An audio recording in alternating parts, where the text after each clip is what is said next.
প্রিয় সাংবাদিক বন্ধুগণ,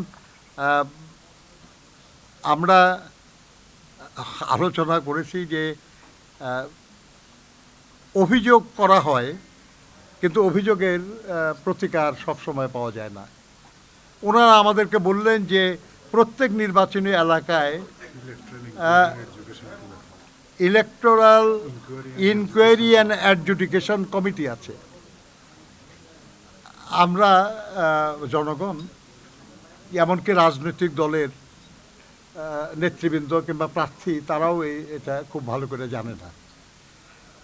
আমরা নির্বাচন কমিশনকে বলেছি যে আপনার সংশ্লিষ্ট কর্তৃপক্ষের সঙ্গে কথা বলুন যে এই কমিটির যেন দৃশ্যমান হয়, এই কমিটি যেন তারা যে এই দায়িত্ব পালন করছেন এটা যেন জনগণ জানে, এটা যেন নির্দিষ্ট এলাকার যারা প্রতিদ্বন্দ্বী তারা যেন জানে, যাতে করে তারা কোনো অভিযোগ থাকলে তাদের কাছে করতে পারে।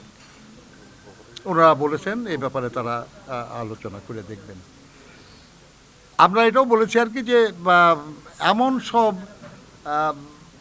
নির্বাচনের আচরণবিধি লঙ্ঘনের ঘটনা ঘটছে যেটা শুধু মানে আইন অমান্য বা আইন ভঙ্গকারী না, আমাদের ধর্মীয় বিশ্বাস, আমাদের আবেগ, এগুলোকে আহত করছে। অথচ এই ব্যাপারে নির্বাচন কমিশন কোনো ব্যবস্থা নিচ্ছে না। যেমন আমরা দেখেছি আর কি যে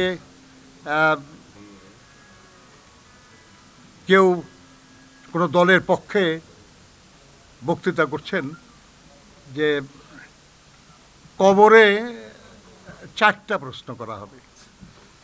আমরা যারা মুসলমান আমরা সবাই জানি যে আসলে 3টা প্রশ্ন করা হয়, যে তোমার ধর্ম কি, তোমার রব কে, এবং তোমার নবীকে। এখন ওনারা বলতেছেন যে 4র্থ প্রশ্ন নাকি করা হবে যে তুমি একটা নির্দিষ্ট মানে সেই প্রতীকে ভোট দিছো কিনা।